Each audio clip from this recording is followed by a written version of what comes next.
Bom, nós vamos partir para a rodada final. Eu queria convidar o Marcos Tavolari, que é superintendente de desenvolvimento econômico da Agência Nacional do Cinema, a Ancine, e também a Débora Regina Ivanov, diretora executiva do Sindicato da Indústria do Audiovisual do Estado de São Paulo, que é uma área que está em franca expansão hoje, aí, graças às políticas públicas implementadas aí.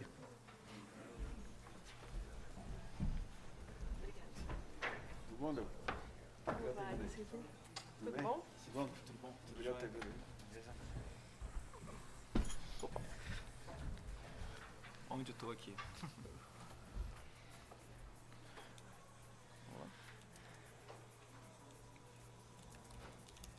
Não está passando?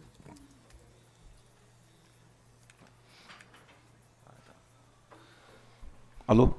Bom, gente, primeiro eu queria agradecer o convite. A vantagem de falar por último é a gente pegar um pouquinho da cola de todo mundo, né? Estava vendo o debate do pessoal da Mixer aqui, tem um caso interessante para falar de um projeto deles que teve no Fundo Setorial e que envolveu, era um filme, era uma obra cinematográfica, mas envolveu também no projeto um game, no final. Então, a gente pode abordar aqui várias questões interessantes. Eu, na verdade, vou fazer a minha exposição no foco do programa Brasil de Todas as Telas.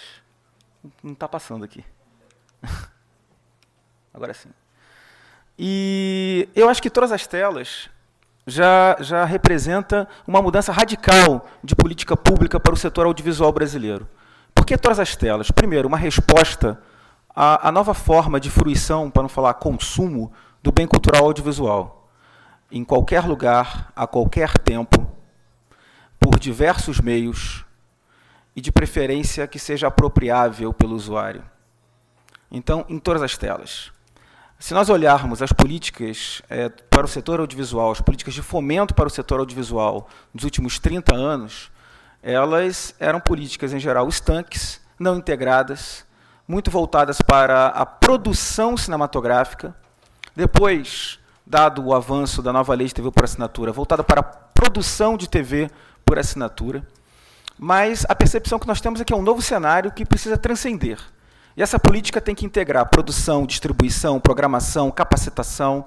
Tem que ser obra para TV, para cinema, para todo tipo de mídia, para mídias móveis, games, um universo, um conjunto em que a gente consiga construir um campo audiovisual, econômico, desenvolvido e também simbólico. Por isso que o Brasil de Todas as Telas. O que vem sendo proposto nesse novo cenário? Primeiro, uma articulação entre as ações de fomento e regulação. Por exemplo, nós tivemos uma ação regulatória na Lei de TV por assinatura, com a adoção de cotas para a produção nacional. Nós temos uma carência regulatória, um déficit regulatório voltado a possibilitar, a quebrar gargalos, a romper gargalos históricos e possibilitar a penetração de produções regionais na televisão por assinatura ou na televisão aberta. Mas isso não vai conseguir existir, não vai ficar de pé, ser uma política de fomento, uma política voltada a apoiar a produção, né, ou seja, apoiar novos projetos, apoiar a formação de novas empresas, apoiar a formação de novos programadores independentes, distribuidores independentes, realizadores criativos, capacitar, formar um mercado efetivo que consiga ficar de pé. Esse é o desafio desse programa e de todas as ações de fomento e de todas as linhas que estão sendo pensadas agora. Esse cenário ele parte dessa provocação, que foi a Lei 12485, a Lei da TV por assinatura, mas ele ampliou muito nos últimos anos. Dada a resposta, dada a necessidade do próprio público consumidor, né, dada a inovação que nos chega dos realizadores criativos, que querem fazer mais, querem fazer diferente, querem fazer melhor, querem fazer em diversos formatos. E é isso que a política pública tem que pensar. Tem que sair daquela lógica estanque, aquela lógica focada num único tipo de universo de produção. Outra questão que precisava ser modificada era uma outra lógica perversa que existia. A lógica de só trabalhar com lei de incentivo, benefício fiscal, em que coloca o produtor, por exemplo. Muitas vezes, quem é esse produtor? Esse produtor é um realizador criativo que não queria ser produtor, gestor de direitos, não queria montar uma empresa, ele queria escrever, ele queria ser roteirista, queria ser diretor, diretor de fotografia, diretor de arte. Mas, pelo modelo de lei de incentivo da década de 90, ele tinha que montar sua empresa e ir brigar, bater de porta em porta, alavancar recurso, benefício fiscal, para poder fazer seu filme, levar 4, 5 anos captando. Né? Isso é muito ruim, isso é perverso. Né? Isso não constrói uma indústria. Não, você não consegue mobilizar uma equipe, você perde talentos, você não consegue fazer uma produção de qualidade com esse tipo de sofrimento. Então, você precisa de uma outra resposta, uma resposta rápida.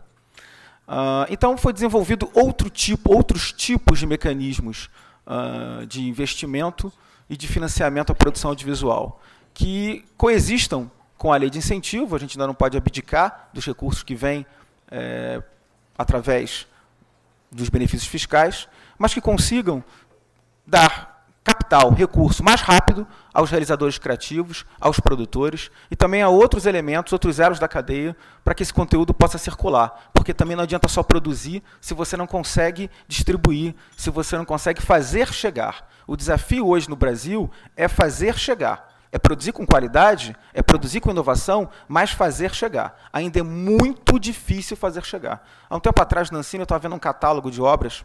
A Ancine produz uns catálogos com as obras brasileiras, e isso é distribuído internacionalmente. E eu olhei aquilo e pensei, nossa, como tem coisa boa aqui, e como 70% dessas obras eu nunca vi, eu não vou conseguir nem ver. Você não consegue nem piratear, você não consegue baixar ilegalmente pela internet, por exemplo, porque não está disponível para ninguém. Né? Não está disponível. E foram obras feitas com recursos públicos. Né? Tem muito suor ali, né? Tem muita criatividade, tem invenção, tem qualidade, e que não chega para ninguém. Romper essa barreira, integrar política de fomento e regulação para uma política de fomento não ser estanque, não ser uma política que se perca, em que o dinheiro vai para o ralo, mas não, uma política que seja efetiva, que dê concretude, que concretize a política pública real, né, de desenvolver, de fazer circular, em que as pessoas possam se ver, né, possam ver sua cultura, é o nosso desafio.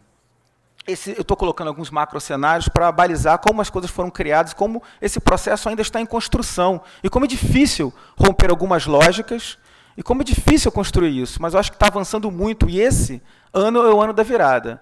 Ao integrar isso tudo nesse programa, Brasil em Todas as Telas, com essa característica de ser integrador, primeiro, Brasil, ser nacional, fora do eixo Rio-São Paulo, sem abdicar do eixo Rio-São Paulo, que é muito importante, mas fora do eixo Rio-São Paulo também, regional, Brasil, em todas as telas, em qualquer lugar, a qualquer tempo, em vários meios. Essa é a lógica. Então, essa modificação na política de fomento foi importante. Uma introdução de gestão de direitos, especialmente para o produtor. Como é que o produtor vive hoje? Ele vive do que ele se remunera na produção. Então, ele não consegue ter o quê? Capital de giro. Ele é muito refém de recursos incentivados. É refém de uma política pública que, até pouco tempo, ela era o quê? Sazonal. Dependia de um edital, de uma determinada empresa estatal, ou de outra empresa estatal, que você não sabe se no outro ano vai ter. Né? Então, você ter uma política em que o realizador criativo, em que o produtor, conjugado ao produtor, conseguem ter recursos para desenvolver projetos, desenvolver novos formatos. Não estou falando nem concretizar um determinado projeto. É você desenvolver. Né? Eu estou num passo atrás de você fazer. É você pegar uma ideia e começar a transformar aquela ideia num projeto específico, num determinado formato. Né? É você financiar startup, novas empresas. É você conseguir trazer gente nova para arejar, sem perder a capacidade de quem está aí há tantos anos. Dar visibilidade a essas pessoas que estão lutando há tantos anos contra a maré. Mas, acima de tudo, fazer com que esse pessoal comece a encarar que, nossa, esse conteúdo audiovisual é meu. Eu devo ter o poder dirigente sobre esses direitos. O audiovisual está lastreado numa economia de contratos, não é? De propriedade intelectual. E aí a gente pode, num outro seminário, discutir quais são os efeitos da propriedade intelectual para a política audiovisual. Mas, como era um contrato de distribuição típico do audiovisual até bem pouco tempo, até 2007 para 2008, né, com a entrada do fundo, principalmente. Era um contrato em que o produtor ele cedia, né, transferia os seus direitos para um distribuidor por todo o tempo, em todo o universo. Os contratos são assim. Para toda a eternidade, em todo o universo, por qualquer meio tecnológico existente ou que venha a existir. Então significa, claro, que isso é uma flagrante ilegalidade. Tá? Se você quiser discutir isso no judiciário, frente à lei de direito autoral brasileira de 98, é claro que você vai derrubar várias cláusulas desses contratos. São abusivos, são baseados no modelo americano de copyright, é uma outra lógica. Mas isso demonstra como isso cria uma escassez artificial, como isso cria um problema do produtor ter feito uma obra e muitas vezes não conseguir ceder sequer para um cineclube, porque o direito não está com ele. Aquela obra muitas vezes foi exibida numa determinada mídia e esse produtor quer fazer circular em outras mídias, depois de um prazo razoável de exploração comercial por aquele detentor do direito de licenciamento, 3 anos, por exemplo, 6, 7 anos, e ele não consegue, ele não tem mais direito sobre aquela criação, ele perdeu, ele não tem nem mais o arquivo daquilo. Né? Aquela obra está perdida por aí.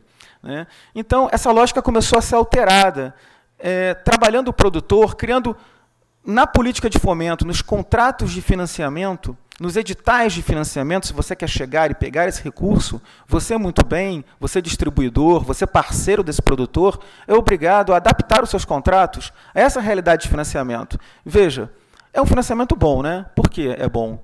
Porque não exige garantia, não é? Eu não estou falando ainda em empréstimo, em crédito, não cobra juro, é investimento de risco. Né? Se der resultado, deu, o fundo morde. Se não der, faz parte do negócio arriscar. Porque é indução de mercado, é para fazer acontecer. É para tirar do marasmo e fazer alguma coisa evoluir e ficar de pé. Ter o quê? Fluxo constante de criação, de produção, de atividade econômica.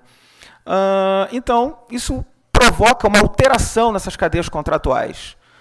E é interessante ver como esses contratos foram mudando, como os próprios produtores começaram a investir em processos de capacitação para serem gestores de direitos, a Débora é uma que vem trabalhando pesado com isso, como os advogados mudaram o raciocínio, como os escritórios se profissionalizaram, né? Como isso começou a virar um negócio que não é apenas comercial, é simbólico, é artístico. A discussão que estava tendo antes aqui sobre games, hoje em dia, claro, eu posso ter um game para o meu celular, muito simples, simplificado, muito básico. Mas a indústria de games mais forte, ela está lastreada em alguns produtos que são produtos audiovisuais. Já viram créditos de alguns jogos? Né? Tem diretor de fotografia, tem roteirista, tem diretor de arte, figurinista, cenógrafo. Tem toda uma parte criativa enorme contratada, muito próxima ao quê? É uma obra audiovisual muito próxima a uma animação. Tem animadores. Muitas vezes o mesmo cara que trabalha para animação, ele trabalha também coligado a uma indústria que vai desenvolver games, determinados games. Nós temos filmes que são pensados desde sempre como games também. Avatar foi assim. Nós temos o Poderoso Chefão em versão games, por exemplo, por aí vai. Né? Aquela necessidade de você, inclusive, pegar uma obra da década de 70, trazer para um universo novo e você poder interagir com aquelas personagens. Né? Então, o desafio de financiar toda essa rede e pensar isso integrado e fazer tudo ao mesmo tempo agora. O Brasil poderia ficar investindo só num determinado tipo de produção cinematográfica, num determinado gênero, pelos próximos 30 anos, para depois partir para uma outra coisa.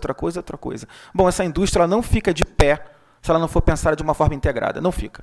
Né? Um produtor cinematográfico, ele tem o direito de ser artesanal e de fazer uma obra a cada 4 anos, e a esse produtor tem que ser dado esse direito, e a esse produtor, inclusive, tem uma linha do fundo, que hoje em dia é o Producine 05, voltada para a inovação, para a relevância artística, para quem vai criar uma nova estética, quem vai desafiar um mercado atual, e, de repente, se essa nova estética firma, ela pode ser uma estética hegemônica daqui a 10, 15, 20 anos. Mas agora, a maioria dos produtores precisa se manter não como artesanato, não como um universo artístico restrito, mas econômico forte. Precisamos que essas produtoras se estabeleçam, fiquem de pé e produzam sempre muito, que não fiquem dependentes só da publicidade, que possam fazer o audiovisual substancial. Né? Então, essa é a lógica, é o cenário posto. E é um cenário baseado na seguinte premissa: pluralidade de fontes e diversidade de conteúdo. Por quê? Porque só constrói uma democracia substantiva, né, e substancial com densidade, se eu tiver uma pluralidade de fontes de informação, de visões, de realizadores criativos que percebam uma realidade e que tragam seus aportes sobre essa realidade, de várias formas de pensar, e com várias diversidades de conteúdo, vários gêneros, várias formas, vários formatos. É isso que constrói um debate saudável na sociedade brasileira, né? Para ele não ficar o quê? Monotemático, né? Numa mesmice, num olhar bovino. Tem que superar isso, né? E o desejo do próprio consumidor atual do mercado audiovisual é esse. É poder o quê? Refletir e interagir. A televisão, ela não foi trocada pela internet, pelo YouTube. Eu discordo. Por exemplo, eu vejo TV com o meu tablet na mão e com o meu celular também, e muitas vezes eu vejo uma coisa na televisão que me interessa, eu estou googando, estou vendo alguma coisa no YouTube, estou vendo algum referencial no universo digital sobre aquilo, e estou interagindo no WhatsApp, no meu celular, com uma outra pessoa que está vendo a mesma coisa. Nós estamos vendo a mesma coisa agora. Você assiste filme assim. Você, inclusive, começa a debater criticamente um filme assim hoje em dia, né? Em que você vê por um sistema de VOD, ou você vê pelo seu canal na TV a cabo, ou que você está vendo no Netflix, no seu tablet, não importa, né? Isso integrou. E isso também não retirou a experiência cinematográfica. Escuta, se sala de cinema fosse um mau negócio, já tinham fechado todas nos Estados Unidos, né? E elas continuam aí, firme e forte, modernizadas, o cinema digital está cada vez mais forte, essa plataforma está imperando. A igreja evangélica lá é mais fraca. Bom, os pastores eletrônicos vieram de lá, né? O que eu digo é o seguinte, essas experiências, elas são diferentes. Elas podem sobreviver, coexistir. São formas de se ver de uma maneira diferente. Você, hoje em dia, você vai na sala de cinema, você vê o filme e você depois, automaticamente, ao sair dali, você publica no seu blog, na sua página no Facebook, seja o que for, a sua crítica sobre aquele filme, e você quer discutir aquilo com outras pessoas que viram aquela mesma experiência naquele momento com você. Isso é muito bom, é saudável, né? Então, esse é o novo cenário proposto que teve que mudar a lógica que existia. Ainda continuando sobre esse cenário, uma progressiva multidimensionalidade do foco da política de fomento, ou seja, não cabe mais dar recurso só para o programador. É o programador independente brasileiro, mas também o produtor independente brasileiro, mas também o programador brasileiro independente, o distribuidor brasileiro independente, o pequeno exibidor. Todos os elos da cadeia precisam se sustentar juntos. Quem distribui melhor o conteúdo brasileiro? É um distribuidor brasileiro independente. Não tem jeito. Por quê? Porque o distribuidor estrangeiro, e aqui não cabe satanizar o distribuidor estrangeiro, não, ele vive do negócio dele. Ele tem compromissos com a sua matriz. Ele vai tentar marcar os melhores períodos, as melhores salas, vai tentar licenciar da melhor forma o produto no qual ele está atrelado. É isso daí, é da vida. Então, precisamos de programadores e distribuidores brasileiros também. Precisamos de agentes internacionais para a internacionalização do nosso conteúdo que também conheçam a nossa realidade. E eu vou colocar aqui as políticas que estão sendo tratadas nesse sentido de internacionalizar conteúdo. Internacionalizar conteúdo desde a coprodução, que permite uma troca saudável de experiências. Então, o Brasil hoje em dia investe pesado em financiar coproduções internacionais, quanto encontros de negócios, quanto participação em eventos, em festivais internacionais, mostrar a cara da cinematografia brasileira, da produção audiovisual brasileira para a TV, para qualquer tipo de plataforma. Esse é o desafio que se coloca, por isso que tem que ser multidimensional. Uma política de fomento, que é engraçada, é uma política de fomento de indução de política industrial, uma política do Estado. Mas quando eu falei que eu preciso de pluralidade de fontes, eu não estou dizendo que o Estado está se arvorando a ser o capitão desse jogo, como já foi na década de 70, quando você tinha uma empresa brasileira de distribuição. Hoje não é isso. Hoje até a TV pública é instada pela política do fundo a adquirir o quê? Licença de conteúdo produzido por produtores independentes. Então eu quero o quê? Eu quero muitas pessoas fora do Estado, na sociedade civil, produzindo e trazendo isso à discussão para a sociedade. E eu preciso que essas pessoas se falem. Então, o desafio dessa política tem sido, inclusive, integrar. Se for feita uma leitura, um estudo, eu estou tentando correr aqui porque o conteúdo é grande, mas eu vou conseguir terminar. Geralmente eu falo em pé, eu estou sentado aqui exatamente para tentar me conter.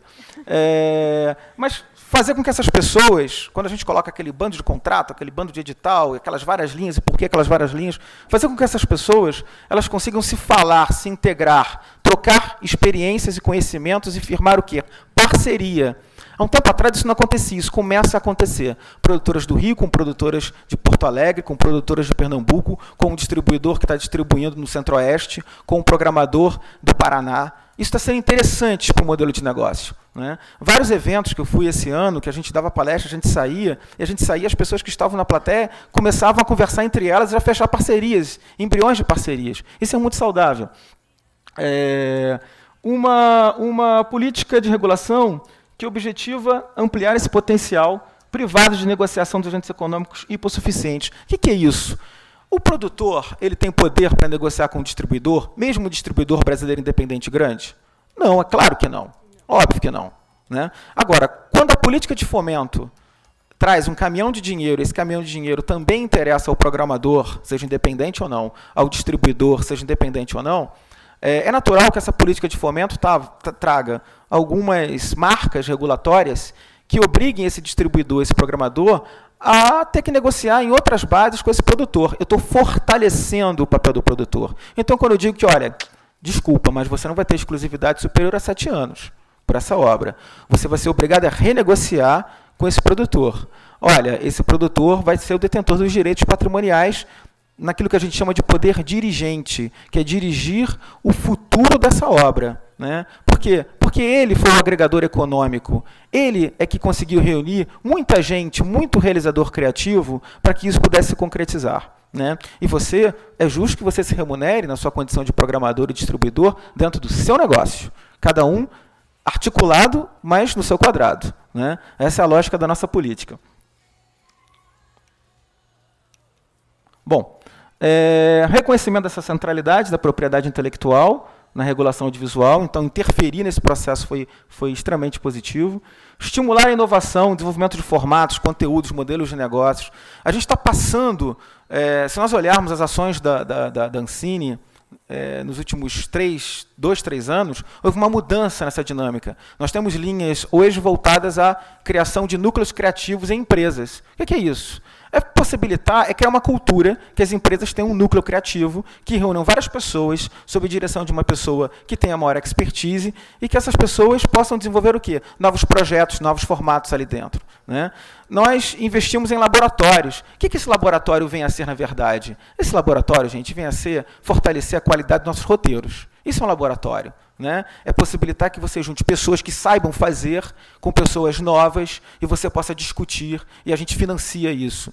A gente continua e ampliou o recurso para desenvolvimento de projeto. O bom embrião hoje, e olha, se eu tenho 10, 15 projetos, um vai sobreviver. Então, é natural que essa política tenha que entender dessa forma, que nem todo projeto é um sucesso, né? Mas que aquele que consiga sobrevive o quê? Bem estruturado, bem amarrado, com um roteiro bem tratado, né? Bem estruturado como negócio, e que depois ele possa ter recursos para que ele possa acontecer, né? Uma outra questão relevante é a regionalização.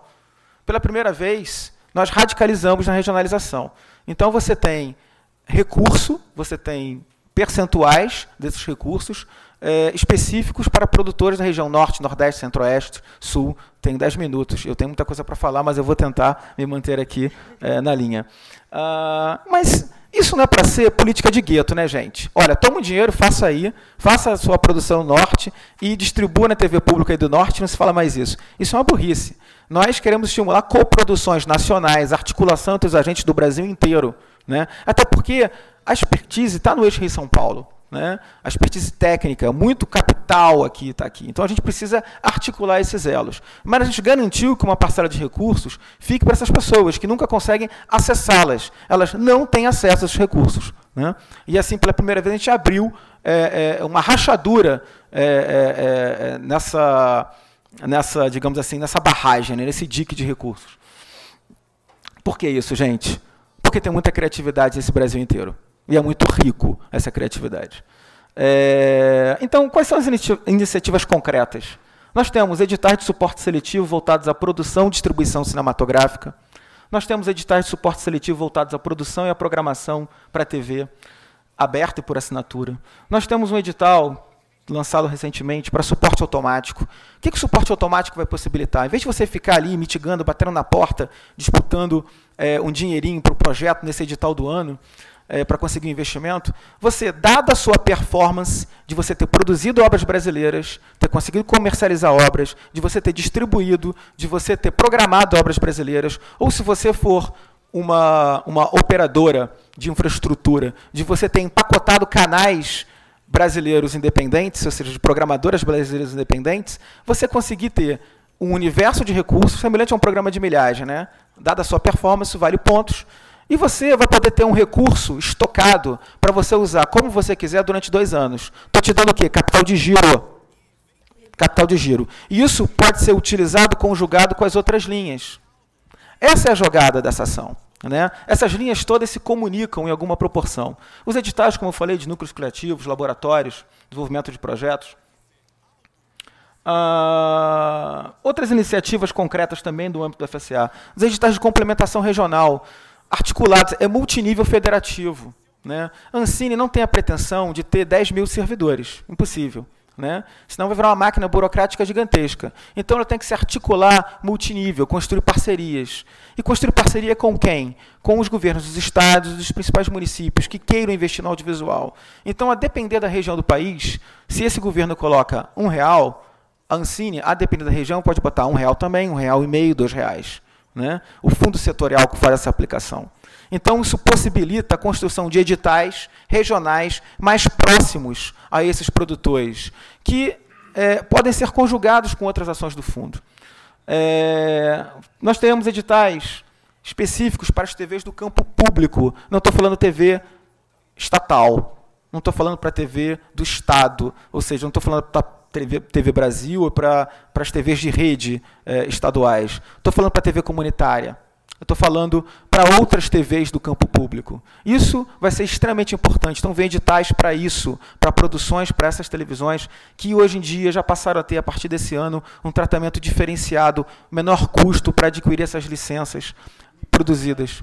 Também, todas. Gente, se essa política também vai concretizar, vai ter aqui uma política de formação, que é o Pronatec do audiovisual, que vai formar do cara de iluminação, né, até o gestor de uma TV, passando pelo diretor, cursos de curta, média e longa duração, em todos os níveis, né, do curso técnico básico para quem tem formação elementar até a pós-graduação, até a pesquisa, é natural que eu tenha dentro da universidade o quê? Um agregador. Então, a universidade, assim como os IFEs, como o Sistema S, todo mundo que participa desse polo e que possua uma TV, participe também, porque essa mão de obra vai poder experimentar. E ela tem o quê? Um canal de comunicação. Eu não falei que um dos grandes desafios é a gente comunicar aquilo que a gente produz, né? Tem ações de crédito e investimento também para o parque exibidor. Mas o que o parque exibidor tem a ver com produção? Gente, 5 minutos, eu sei. Eu preciso criar capilaridade para que isso possa chegar. Então, nós temos Cinema Perto de Você, Cinema da Cidade, nós temos várias ações de abrir salas. Abrir sala, o que é, gente? É formação de público. Quem vai numa sala de cinema no interior, quem vai no interior e vê que não tem cinema, né? Aliás, não tem equipamento cultural nenhum, né? É a Praça da Matriz, né, com a igreja, e todo mundo fica ali bebendo e conversando e vendo o pessoal passar. Isso é a cidade do interior padrão no Brasil. Tem que mudar, você tem que ter uma instalação cultural que possa possibilitar o cinema, exposições. Hoje em dia, com o cinema digital, você podendo programar nacionalmente, né, isso leva uma potencialidade enorme, torna-se mais barata a operação nessas salas. Então, nós temos esse processo, esse programa, esse tipo de investimento, conjugado com o BNDES, conjugado com estados e municípios. Essas salas possibilitam formar público que vai gostar de uma cinematografia diferente, do cinema brasileiro, do cinema ibero-americano, de outras cinematografias do mundo todo, que vai também contrapor isso com a sua TV. É importante, é uma experiência, como eu falei, diferente das outras experiências audiovisuais. Isso cria um canal que possa fluir a produção brasileira. Então, precisamos sim de mais salas. Nós temos editais de coprodução, como eu falei. Nós temos programa de apoio à participação de filmes brasileiros em festivais internacionais. Nós temos um programa de apoio à participação de produtores em eventos de mercado. Nós fizemos uma desoneração àqueles exibidores que querem fazer atualização tecnológica ou construir em outras salas, fora do programa Cinema da Cidade. Então, é um conjunto de iniciativas, e eu elenco aqui alguns valores expressivos. Esses valores são expressivos, né? Nunca o setor audiovisual teve tanto recurso como agora. Nunca, jamais. De onde vem esse recurso? Vem de uma contribuição de intervenção no domínio econômico. Cerca de 95% desses valores vêm daquela Condecine aplicada sobre telecomunicações, né? Sem aumentar a carga tributária das telecomunicações, graças à Lei 12.485. Mas por que em cima de telecomunicações? E muito desses recursos vem do chip do seu celular e do seu tablet. R$ 3,22 anuais para cada chip licenciado. Por que isso? Porque a sua vida, a sua experiência de telecomunicações hoje não é mais voz. E não é mais dado binário. É o quê? É conteúdo audiovisual. Então, quem tem a estrutura de rede e se remunera por isso, a operadora de telecomunicações quer te vender um pacote, não quer? Um pacote de dados. Ela quer mais que você consuma tudo o que você puder no seu celular e no seu tablet. Né? A operadora de televisão por assinatura também, ela quer que você consuma muito, que você assine mais canais, mais pacotes. Então, qual é a natureza disso tudo? A natureza é que você consiga tirar desse setor algum recurso que vai financiar o quê? A produção. Porque essa camada de infraestrutura, ela está se alimentando da camada o quê? Da camada audiovisual, de produção audiovisual, de criação audiovisual. E a gente precisa fazer o quê? Fortalecer a nossa camada audiovisual, que ela é econômica e simbólica. Esses são os valores. Eu poderia destacar e falar sobre cada linha dessa, mas eu vou ser censurado ali pelos meus números, então eu preciso dar aqui alguns grandes números do fundo. De 2009 a 2014, nós tivemos aí 280 projetos contratados com o FSA. Isso já significou 260 milhões em recursos liberados, né, para o setor. E aqueles números que eu passei, aqueles valores todos, foram valores autorizados para esse ano, que estão correndo nessas linhas de 2014. Então, imagina quanto vai ser liberado, quanto vai ser colocado na mão do setor em 2015. Efetivamente liberado toma aqui o dinheiro e faz. Né? E nacionalmente, imagina o impacto de geração de emprego e renda no Brasil inteiro. Agora, imagina o impacto na cabeça de um garoto, um amigo meu de infância, falou que o sobrinho dele está com 17 anos e deu na pesquisa vocacional audiovisual. Eu falei para ele, agora sim você pode fazer que ele siga esse caminho. Há 10 anos atrás eu falava, não faça isso, ele vai morrer de fome. Porque agora você tem como pegar um garoto e falar para ele, tem um universo para você explorar. E você pode viver disso. Se você não quer fazer publicidade, você quer fazer dramaturgia, hoje você pode viver de dramaturgia. Há 10 anos atrás, isso era o quê? Impossível. Você ia ter problemas financeiros. Né?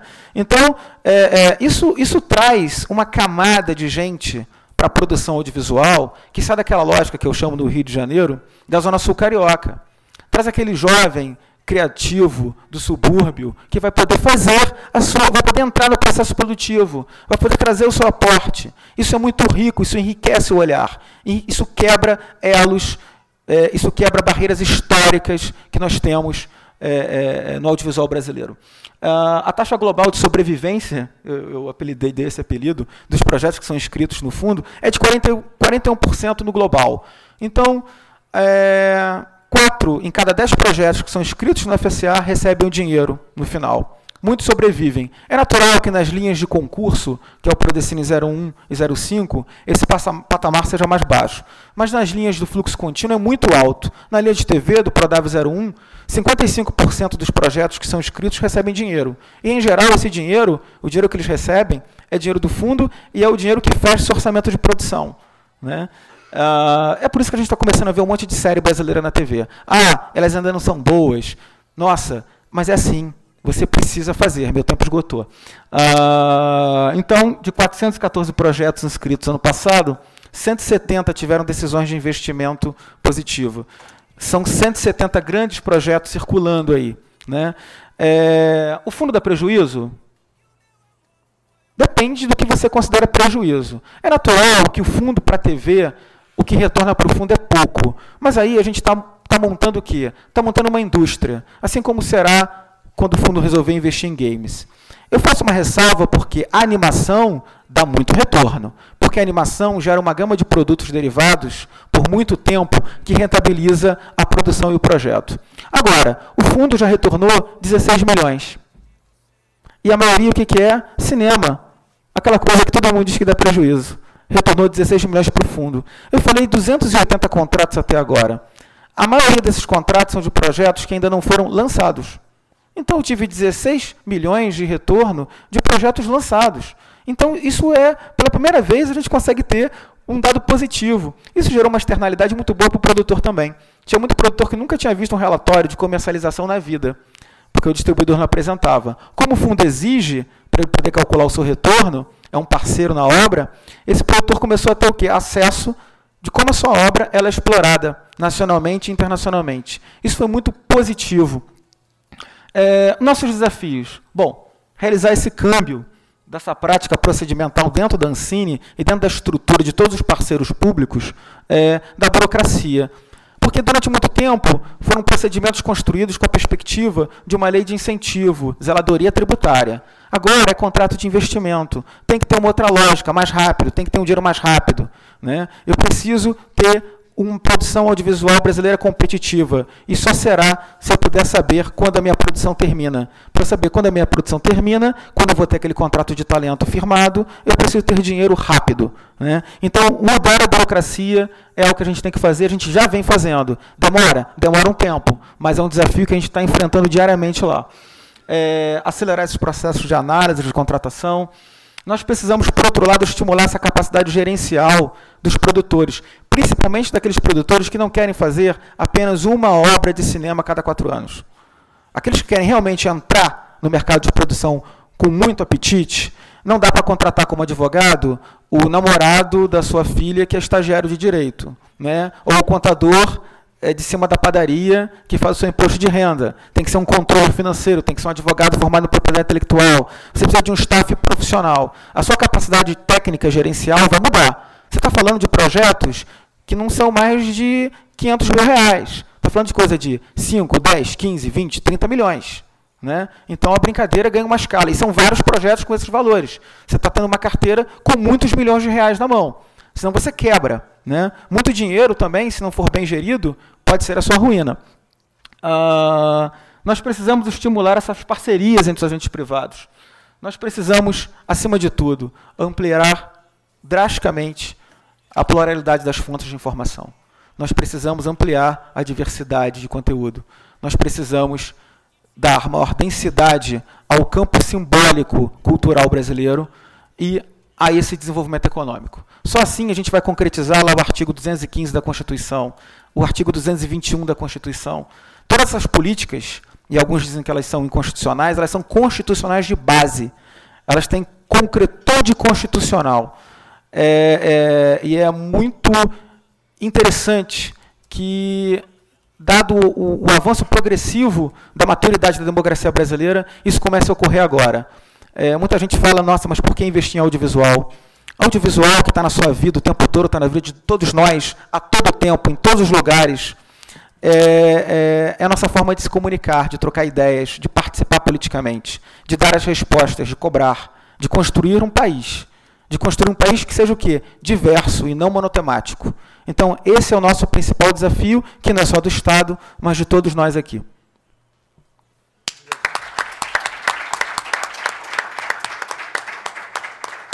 Então, obrigado, Marcos. Eu passo a palavra.